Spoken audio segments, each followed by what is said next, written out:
Sit down. Sit down, your honorable load. If honor may be shrouded in a hearse, whilst I a while obsequiously lament the untimely fall of virtuous Lancaster. Poor key-cold figure of a holy king. Pale ashes of the house of Lancaster.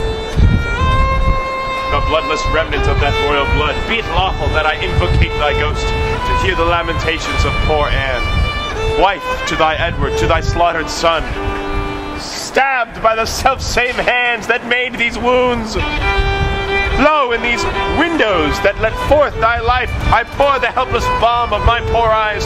Oh, cursed be the hand that made these holes. Cursed the heart that had the heart to do it. Cursed the blood that let this blood from hence. More direful hap betide that hated wretch that makes us wretched by the death of thee than I can wish to wolves, to spiders, to toads, or any creeping venomed thing that lives.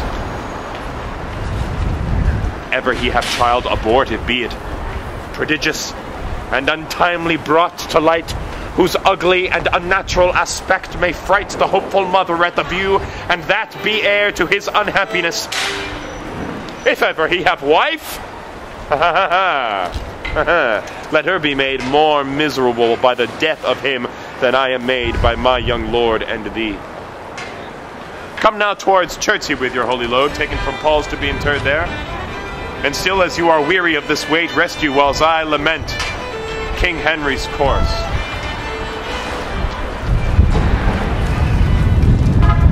Say you, that bear the corse, and send it down. What black magician conjures up this fiend to stop devoted charitable deeds? Then sit down the course, or by St. Paul, I'll make a course of him that disobeys. My lord, stand back and let the coffin pass.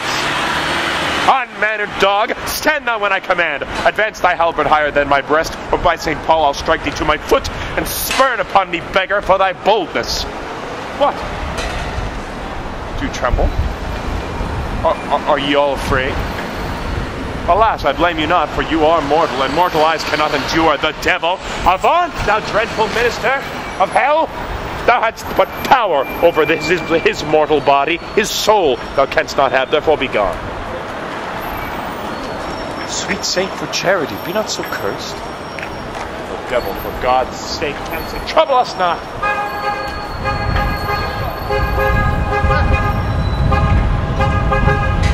Thou hast made the happy earth my hell. Filled it with cursing cries and deep exclaims, if thou delight to view thy heinous deeds, behold this pattern of thy butcheries. O gentlemen, see, dead Henry's wounds do bleed afresh.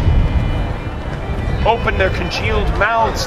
Blush, blush, thou lump of foul deformity, for 'tis thy presence that exhales this blood from cold and empty veins where no blood dwells. Thy deeds, inhuman and unnatural, provokes this deluge most unnatural. O God, which this blood madest, revenge his death. O earth, which this blood drinkst, revenge his death. Either heaven with lightning strike the murderer dead, or earth gape open wide and eat him quick, as thou dost swallow up this good king's blood, which his hell-governed arm hath butchered. Lady, you know no rules of charity, which renders good for bad, blessings for curses. Villain, thou knowest nor law of God, nor man. No beast so fierce but knows some touch of pity, but I know none, and therefore I am no beast. Oh, wonderful when devils tell the truth. More wonderful when angels are so angry. Vouchsafe divine perfection of a woman, of these supposed crimes to give me leave by circumstance but to acquit myself. Vouchsafe diffuse infection of a man, of these known evils but to give me leave by circumstance to curse thy cursed self. Fairer than tongue can name thee, let me have some patient leisure to excuse myself. Fouler than heart can think thee, thou canst make no excuse current but to hang thyself. By such despair I should accuse myself, and by despairing shalt thou stand excused for doing worthy vengeance on thyself that didst unworthy slaughter upon others. Say that I slew them not. Well, then say they are not slain. But dead they are, and devilish slave by thee. I did not kill your husband. Why, then he is alive. Nay, he is dead, and slain by Edward's hand. In thy foul throat thou liest. Queen Margaret saw thy murderous falchion smoking in his blood. the which thou once didst bend against her breast, but that thy brothers beat aside the point. I was provoked by her slanderous tongue, that laid their guilt upon my guiltless shoulders. Thou wast provoked by thy bloody mind, that never dreamst on aught but butcheries. Didst thou not kill this king? I grant you. Oh, dost grant me, hedgehog? Then God grant me too. Thou mayst be damned for that wicked deed. Oh, he was gentle, mild, and virtuous. The better for the King of heaven that hath him. He is in heaven, where thou shalt never come. Let him thank me then that hope to send him thither, for he was fitter for that place than earth, and thou unfit for any place but hell. Yes, one place else, if you will hear me name it, some dungeon, your bedchamber. Ill rest betide the chamber where thou liest. So will it, madam, till I lie with you.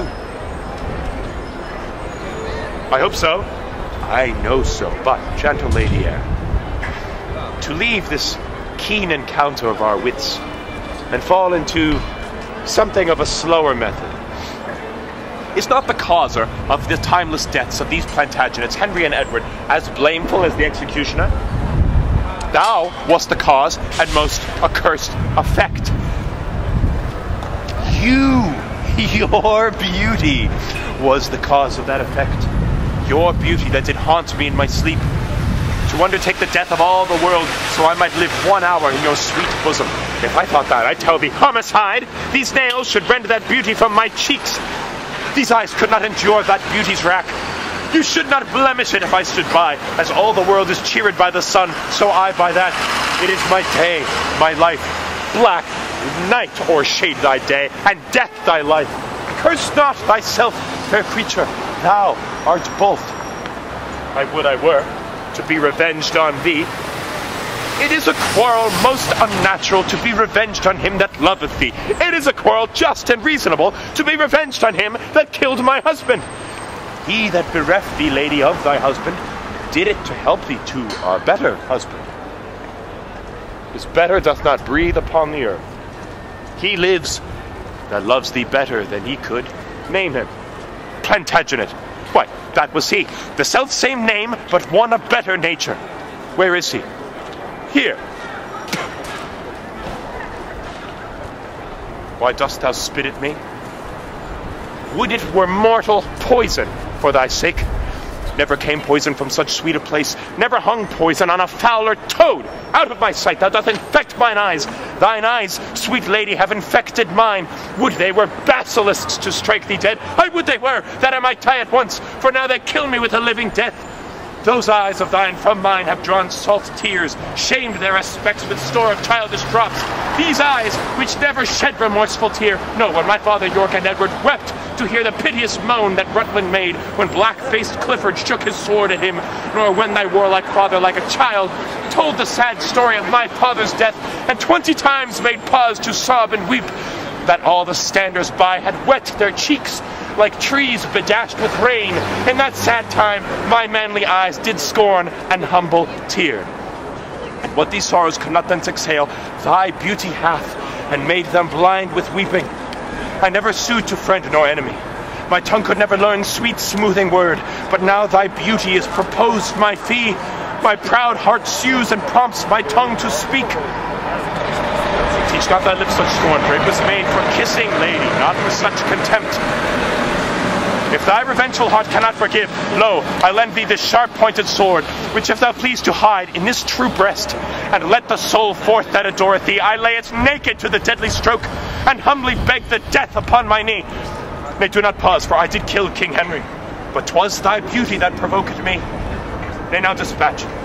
'Twas I that stabbed young Edward, but 'twas thy heavenly face that set me on. Take up the sword again, or take up me. Arise, dissembler. Though I wish thee dead, I will not be thy executioner. Then bid me kill myself, and I will do it. I have already. That was in thy rage. Speak it again, and even with the word, this hand, which for thy love did kill thy love, shall for thy love kill a far truer love. To both their deaths shalt thou be accessory.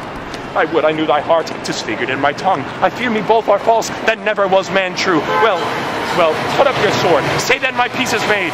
That shalt thou know hereafter. But shall I live in hope? All men, I hope, live so. Vouchsafe to wear this ring. To take is not to give. Look how my ring encompasseth thy finger. Even so thy breast encloseth my poor heart. Wear both of them, for both of them are thine. And if thy poor devoted servant may but beg one favor at thy gracious hand, thou dost confirm his happiness forever. What is it? That it may please you, leave these sad designs to him that hath most cause to be a mourner. And presently repair to Crosby House, where, after I have solemnly interred at Chertsey Monastery this noble king, and wet his grave with my repentant tears, I will with all expedient duty see. For divers unknown reasons I beseech you, grant me this boon. With all my heart. And much it joys me too to see you are become so penitent. Tristle and Barclay, go along with me. Bid me farewell. 'Tis more than you deserve. But since you teach me how to flatter you, imagine I have said farewell already. Towards Chertsey, my noble lord? No, to Whitefriars. There attend my coming.